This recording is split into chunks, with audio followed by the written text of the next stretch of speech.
Bonjour à tous, c'est Fanny Coffrier. Voilà, je viens encore vous parler de la blessure d'injustice et je reviens sur un podcast édité précédemment pour aller plus loin en fait dans la comparaison. Parce que j'ai vraiment envie de vous parler plus de cette blessure d'injustice et de son masque de rigidité en comparaison avec le masque de l'indifférent de la blessure du rejet. Le masque de rigidité de la blessure d'injustice est un mécanisme de défense qui va se manifester par une attitude inflexible, rigide, face à l'injustice perçue.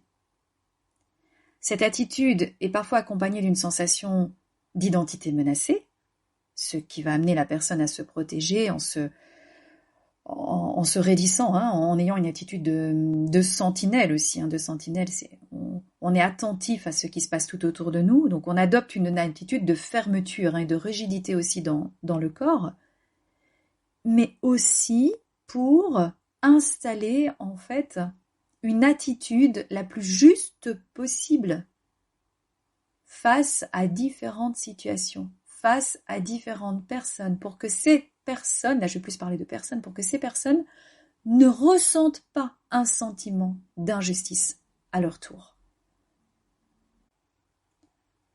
Le masque de l'indifférent, de la blessure du rejet, c'est aussi un mécanisme de défense qui va plutôt se manifester par une attitude de détachement émotionnel.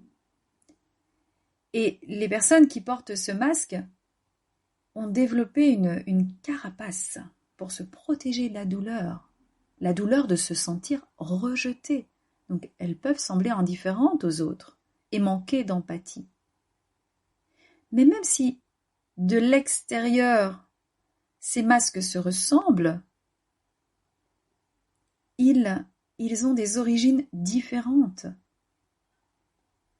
Et la raison de porter ces masques, même si c'est pour se protéger, en tout cas l'utilité de ces masques est différente pour l'une et pour l'autre. Ils ont en commun le fait qu'ils sont des mécanismes de défense qui protègent la personne de la douleur ressentie. Le masque de rigidité de la blessure d'injustice peut sembler plus agressif, plus offensif. Le masque de l'indifférent, de la blessure du rejet, peut sembler plutôt passif, éloigné.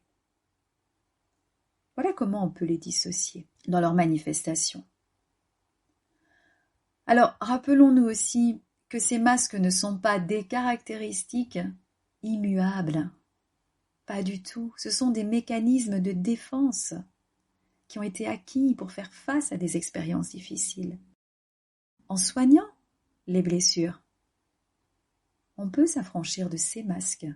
On peut développer une attitude plus ouverte, empathique envers les autres. Même si ça demande du temps de poser ces masques. Et vous restez libre de les reprendre quand vous sentez que c'est vraiment votre mécanisme de défense. Mais alors vous le faites consciemment. Voilà, je vous invite à vous interroger sur ces mécanismes de défense que nous avons tous, que vous avez développés, vous aussi, pour protéger vos blessures émotionnelles. Et je suis convaincue que vous pouvez arriver à soigner ces blessures.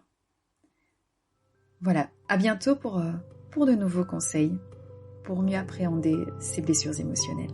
Merci.